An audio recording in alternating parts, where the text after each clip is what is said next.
e decidimos noivar. Foi a pior coisa que minha sogra poderia ter ouvido. Tiramos fotos, na época, de rolo de filme ainda. E o que aconteceu? Queimaram todas as fotos. Fazer isso era algo bizarro, no mínimo. O sonho da vida dela seria o rompimento da minha relação com ele. Coloquei na churrasqueira um pouco de álcool e ateei fogo. Viraram pó. Essa mulher é má. Essa mulher é uma psicopata.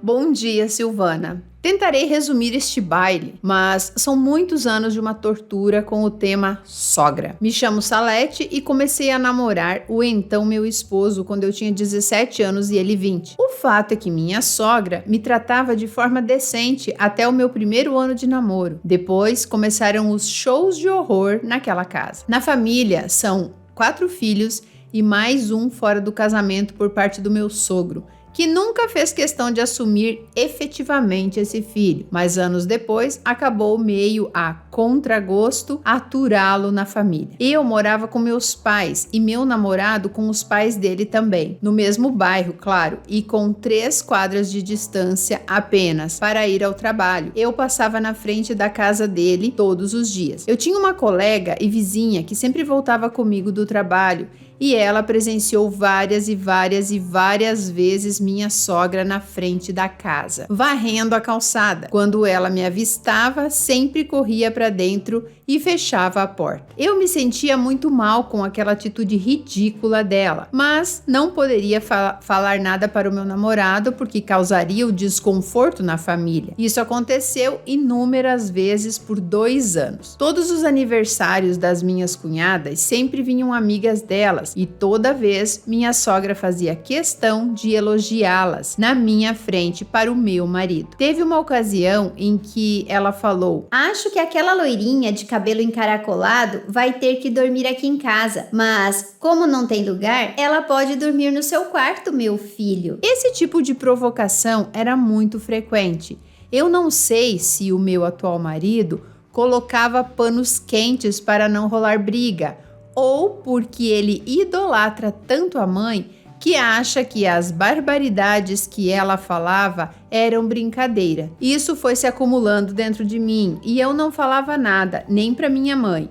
Só comentava com 2 amigas, que apenas me ouviam porque também éramos muito jovens naquela época. Estávamos há 3 anos juntos e decidimos noivar. Foi a pior coisa que minha sogra poderia ter ouvido, pois como ela e o meu sogro sempre foram controladores e criaram os filhos dentro dos costumes da igreja, missa todos os domingos, festas de igreja, minha cunhada era catequista e ministra.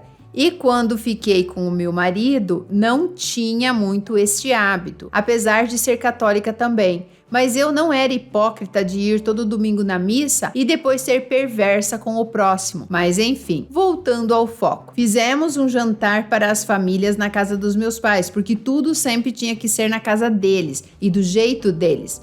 Então, eu acabei afrontando minha sogra com esse jantar na minha casa. Tiramos fotos, na época, de rolo de filme ainda. E o que aconteceu? Queimaram todas as fotos do meu noivado. Não tenho nenhuma lembrança daquela noite, mas 1 mês e meio depois eu já me sentia sufocada naquela casa com aquela mulher. Minha mãe já sabia as coisas que ela falava e fazia para me perturbar, e então rompi meu relacionamento. Foi muito ruim, eu amava demais e éramos jovens, com sonhos e planos, mas eu não consegui levar adiante e acabamos por terminar na varanda da casa da minha mãe, em prantos, dando adeus um ao outro. Eu fui viver minha vida e não passava mais nem na rua daquela megera. Minha sobrinha nasceu e eu acabei ajudando minha irmã. Arrumei um outro trabalho em outra cidade, saía com amigas para festas e nessas festas sempre encontrava o meu ex. A gente conversava e ria, a gente sentia saudade e falta um do outro, mas era estranho não sentir vontade de querer voltar para o relacionamento. Ele sempre foi educado, carismático, querido e trabalhador. Eu amava ele, mas o que me bloqueava era a mãe dele. Eu sentia que ela tinha um poder sobre a família toda. Com o tempo de namoro, ele me contou que trabalhava desde os 14 anos e que todo o salário era entregue nas mãos da mãe dele e que quando ele queria sair, ela dava o valor que achava conveniente para ele se divertir. Ela pagava as contas dele, ela controlava a família toda. E penso que como na minha casa era diferente, que eu vivia no século XX, naquela época, fazer isso era algo bizarro, no mínimo. Mas comecei a questioná-lo, porque ele não poderia administrar o próprio dinheiro, que era direito dele. Ajudar os pais enquanto se morava na casa é natural, mas isso era demais. Quando ele começou a controlar a mãe dele, pedindo para administrar o próprio dinheiro, ela com certeza me viu como inimiga e eu só lustrei meu troféu de nora peçonhenta ainda mais. Depois de um ano separados, mas mantendo uma amizade colorida, com encontros às escondidas, nós reatamos e decidimos nos casar. Na minha casa foi uma festa, toda a minha família o amava e torceu muito por nós. Minhas cunhadas ficaram felizes, aliás, elas são pessoas incríveis. Meu sogro me tratava bem até então, mas a minha sogra, Sil, você já pode imaginar a decepção. Decidimos casar dentro de 1 ano e 6 meses, tempo suficiente para planejar. Deu tudo certo. Nas fotos, a cara de cool dela era nítida. Tudo indo bem, trabalho, morando de aluguel, mas já planejando a casa própria, pensando e fazendo muitos planos. Então eu fiquei grávida 3 anos depois de me casar e estávamos muito felizes. Nasceu o nosso filho, mas minha sogra vinha visitar uma vez a cada 2 meses. Dizia que nós deveríamos levar o bebê para ela olhar. Ela sempre se colocou em um pedestal. Minha mãe vinha seguido ficar conosco e o meu marido fazia de tudo para agradá-la. Isso só aumentava a chatice da minha sogra. Ela tinha ciúmes da minha mãe, que nesse ponto meu pai já havia falecido e minha mãe era aposentada e como tinha mais tempo, vinha me ajudar com o bebê. Quando chegavam os aniversários era sempre um inferno. Ela se intrometia em tudo, nos convites, na decoração, e esqueci de falar que ela se intrometeu até para querer escolher o nome da criança, dos padrinhos e do batizado, sempre se metendo. Quando o bebê tinha quase 3 anos, corremos atrás de uma casa para financiar. E meu marido precisava da certidão de nascimento dele para a união estável, pois acredita que ela, perversa como é, escondeu o documento? Ela disse que iria procurar, mas escondeu. Eu sei que colocou fogo ou jogou no lixo, mas deu tudo certo. Meu marido conseguiu uma segunda via e ela quis morrer. Conseguimos uma casa e financiamos. Reformamos e deu tudo certo. Mas o problema é que a casa fica a uns 500 metros da casa dele. Foi péssimo. Quando tínhamos visita, ela sabia. Quando meu marido não estava em casa, ela sabia. Ela chegava ao cúmulo de caminhar até a esquina para visualizar se o carro estava na garagem. Isso 2, 3 horas da manhã. Eu resumi bem, pois seria muitas e muitas páginas e horas de vídeo, Sil. Tenho um cunhado que é mais novo, irresponsável, arrogante, caloteiro, pobre, mas dublê de rico. A vida toda foi protegido das minhas cunhadas e da minha sogra. Tudo que ele tem foi sempre com o suor dos outros. Quando eu fiquei grávida do meu filho, meu cunhado engravidou uma menina de 14 anos e isso foi uma bomba dentro da família conservadora e católica. Minha sogra protegeu tanto meu cunhado que colocou a culpa na menina de ter engravidado e ele nunca sequer amou esse filho. Atrasa 3 pensões, mas vive bancando uma de magnata para a sociedade. Quando ele recebeu a notícia que poderia ser preso caso não pagasse as 3 pensões atrasadas, minha sogra foi lá e pagou tudo. Mas o fato é que não faltam elogios para esse filho e a esposa dele, que aliás minha sogra fez questão de sempre colocar lá em cima com elogios e presentes para me desprezar. Eu participava de tudo naquela casa, mas com vontade de ir embora. Comia pouco com um nó no peito, louca para fugir dali. Quando chegava em casa, eu passava mal do estômago e chorava muito. Quando meu filho fez 4 anos, nasceu minha filha e até hoje eu não ouvi um parabéns pela gravidez da segunda neta dela.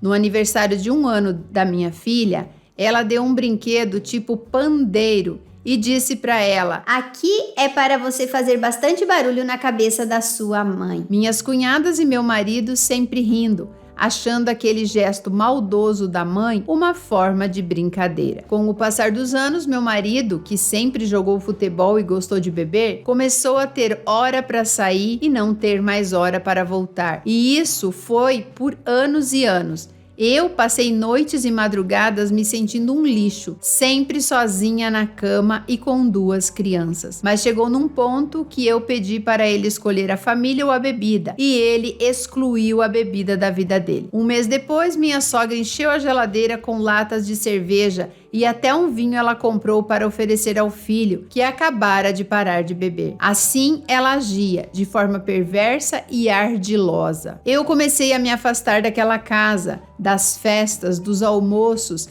e ia por educação cada vez menos, mas nunca privei as crianças de terem contato com a família paterna. Voltando nas madrugadas em que minha sogra ficava na esquina, fuxicando para ver se o carro estava na casa, a maior glória da vida dela era quando ela percebia que meu marido ainda não havia chegado e era tarde. Assim, ela fantasiava uma discussão e um divórcio. O sonho da vida dela seria o rompimento da minha relação com ele. Ela sempre falava do meu cabelo, da minha roupa, e o que mais ela dava de presente para nós aqui eram toalhas de banho. Eu sempre gostei de ganhar toalhas de banho e rosto, mas era muito estranho, pois todo início de ano, do nada, nos últimos 6 anos, tinha desentendimento entre o meu marido e eu, e era por besteira, e depois ia ficando tenso. Então conheci uma taróloga. Sei que muita gente não acredita nessas coisas,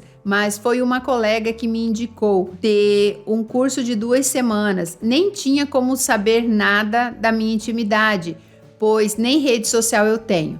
Bom, joguei as cartas e ela falou muita coisa. E no meio entrou minha sogra com uma revelação da taróloga, que minha sogra havia pago um homem para fazer algo que acabasse com a minha raça e com o meu casamento. Eu sentia isso dela me odiar, pelos motivos que só ela deve criar dentro da cabeça dela.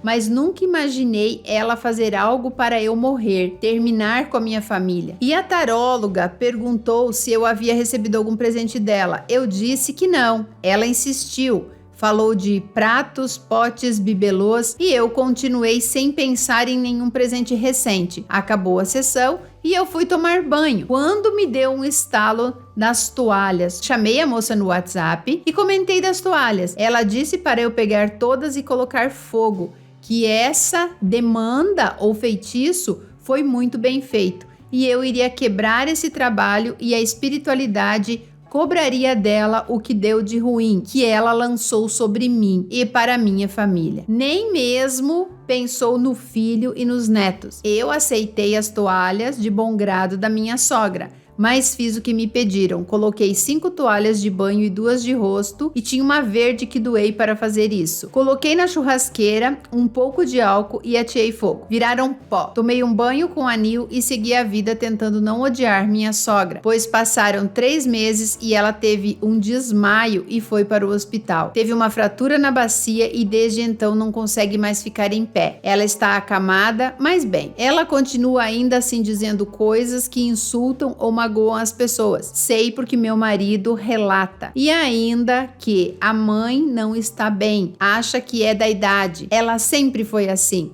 Se escora no título de mãe e na idade e acha que pode tudo.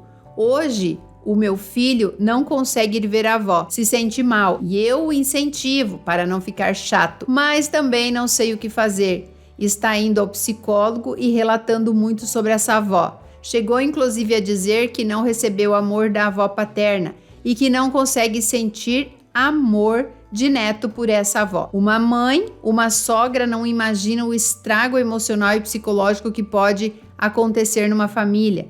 Se teve dias em que eu pensei em largar tudo e mandar pra longe, sim, mas hoje vivo uma vida bem afastada dela. Apesar de tudo, é a mãe do meu marido. E mesmo que eu contasse pra ele tudo o que essa mulher já fez, não sei qual seria a reação dele. Então já fui a psicóloga, contei toda essa situação. Ela disse que eu deveria entender que ela é a mãe do meu marido e eu me afastar. Não consigo raciocinar sobre essa situação. E assim já completo 23 anos. Sil, obrigada pela oportunidade de ler o meu relato. E se tiver como descer a lenha com os seus conselhos, estou pronta para ouvir. Sabe que eu sempre fico me perguntando, né? Por que as pessoas acham que a gente tem essa necessidade de convivência? Eu incentivo o meu filho a ir lá porque é a avó. Cara, a criança, que agora que parece já é adulto, né? A criança não quer, não gosta, não obrigue. Se essa mulher é tóxica pra você, por que você acha que ela é boa pro seu filho? Mães, prestem atenção. Leiam os filhos de vocês, vejam como eles estão se comportando, não importa se é com o padrasto, com o próprio pai, com a própria mãe, com a sogra, com a avó da criança, no caso, né? Com o avô. Criança, muitas vezes, ou na maioria das vezes, mostra como está se sentindo através do comportamento dela. Se ela tá triste, nesse caso aqui, o menino falou até pra psicóloga sobre a avó e a mãe. Eu incentivo. Como assim incentivo? Aí a criança não quer estar lá, mas ela não quer te contrariar, ela não quer te decepcionar, então eu vou. E ela começa a ficar reprimida, ficar depressiva, ficar triste. Cara, se a energia desta víbora não é boa pra você, a mulher fez trabalho pra destruir o seu casamento sem se preocupar com o neto, e você acredita que é importante ter a convivência com a avó? Eu já teria falado tudo pro seu marido, com certeza. E outra coisa, não teria voltado a ficar com ele, porque eu amo ele, mas eu me amo em primeiro lugar. Você deveria ter pensado dessa forma: eu me amo em primeiro lugar. Você está há 22 anos se consumindo de energia negativa. Claro, eu procuro não pensar coisas negativas, não odiar a sogra.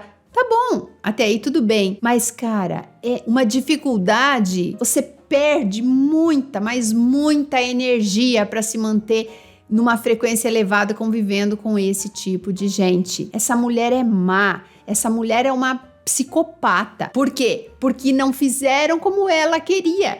Tinha que ser do jeitinho dela. Eu escolho, simplesmente ela não gostava de você e não vai gostar, não importa o que você faça, é uma coisa que ela colocou na cabeça dela e vai levar pro túmulo. Ok, agora já foi, né? 23 anos, 2 filhos criados já, né? Eu espero que durante esses 23 anos, pelo menos tenha valido a pena entre você e o seu marido. Como que, meu Deus, gente, não me entra na cabeça um negócio desse. Meu filho parou de beber, eu vou lá, vou comprar cerveja, vou comprar vinho pra estimular ele a beber, porque bebendo a outra tá sofrendo. Essa mulher é má, gente, ela é cruel. Minha querida, se afasta de vez. Eu ia, né? Porque agora já passou o tempo, mas ela fala aqui.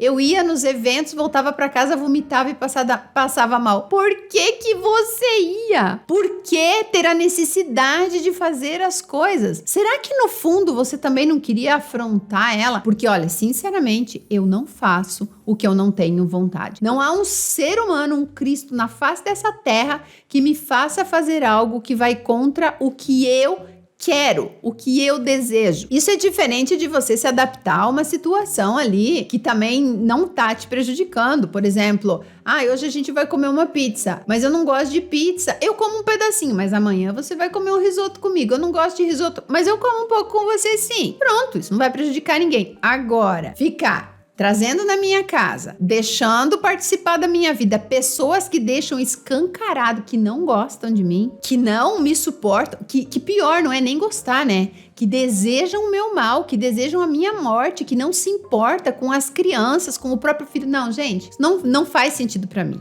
Por isso eu quero que vocês deixem aqui nos comentários se vocês já passaram por esse tipo de situação. Porque ultimamente a gente está recebendo muita história falando de sogras que são cruéis. Se eu tivesse uma sogra assim que não gosta de mim, ela não ia fazer parte da minha vida e eu não ia fazer parte da vida dela. Mas em nada no mundo, ela seria bloqueada em minhas redes sociais, ela nunca seria chamada para vir na minha casa, nunca eu colocaria os meus pés na casa dela. Se o meu marido, se o meu namorado falasse, não, eu vou na casa da minha mãe, vai ter um jantar, vai ter aniversário da sobrinha, tá tudo certo, meu amor, vá.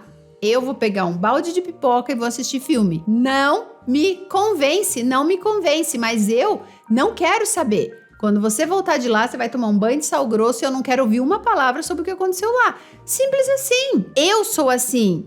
E assim dá certo pra mim. Eu não sou obrigada a ficar perto de gente que quer o meu mal. Não se sinta obrigada você também. Você que tá aí assistindo. Independente de qualquer coisa. Hoje é a sogra, pode ser o sogro, pode ser uma cunhada, pode ser um grupo de amigos que leva o teu namorado lá, o teu marido, sempre para um lugar que não é legal, você não é obrigada a conviver. E eu gostei do que você falou, você que mandou a história. Falei para ele escolher entre a bebida e a família. Ele escolheu a família. Eu tava aqui até pensando, né, que esse cara se perdeu aí de começar a beber e voltar tarde por conta do trabalho que a mulher fez lá, né? Eu sei que vocês falam que muitas de vocês não acreditam nessas coisas, mas olha, gente, tudo tem a ver com energia. Não adianta, lá vem ela falando de energia de novo. Olha, se isso não serve para sua vida, se você não acredita nisso, tá tudo certo. Mas então desliga esse celular aí,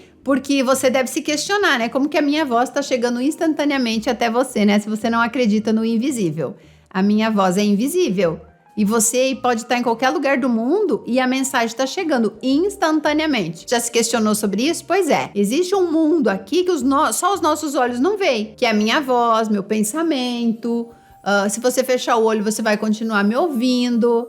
Você vê o vento? Não vê o vento, mas ele tá aí, né? Então, menos, tá? Vamos começar a prestar mais atenção. Ela falou aqui que a mulher não sabia dela, não sabia da vida dela, não sabia de nada da vida dela. E o negócio bateu certinho lá. Eu ia falar sobre isso, quase que eu esqueci. Presentes. Gente, como é que vocês podem aceitar presente de alguém que não gosta de vocês? Como assim? Antes de saber da história das toalhas e da cartomante ali do trabalho, se não tivesse nada disso, eu ia falar, taca fogo nessas toalhas. Taca fogo. Gente, não aceite. Tem pessoas que aceitam plantas de presente sabendo que aquela pessoa não gosta dela. É tipo assim, você aceitou o presente, você colocou dentro da sua casa uma energia negativa que vai proliferar ali dentro. Simples assim, é que nem você pegar, abrir um negócio de esgoto ou borrifar um perfume, vai estar ali no ar. Aceita naquele momento e lixo, acabou, joga fora, não fica pra você. Você não precisa ser grossa com a pessoa, porque vai ser pior. Faz de conta que aceitou. Nem abre, taca fogo. Não queira saber. Você vai viver muito bem sem presentes de pessoas que já deixaram bem claro que não gostam de você. E pior, né? O que levaria uma pessoa a dar um presente se a pessoa já deixou bem claro que te odeia? Pararam pra pensar? Não foi um presente de reconciliação. Olha, eu olhei e percebi que realmente você faz meu filho feliz, vocês são um casal. Eu tava errada a seu respeito, você é uma pessoa maravilhosa e eu quero que esse presente cele a nossa amizade e tal. É diferente, né? A pessoa dá um presente só por dar? Toalhas. Pois é, gente, é isso. Fiquem atentas, fiquem alertas, isso serve para tudo. Para amizades, para o seu próprio marido, para a sua família, né? Que não seja a família do seu cônjuge, mas para a sua família também. Às vezes a própria família tem inveja e tem raiva da gente, tá? Então, é isso, não tenho mais nem o que dizer aqui, apenas fiquem atentas, nem todo mundo gosta de vocês, ok? E não se esqueçam de vir pro Metamorfose e ser minha aluna. Sejam minhas alunas. A vida de vocês nunca mais será a mesma, tá bom? É isso, gente. Um beijo e até a próxima História Real.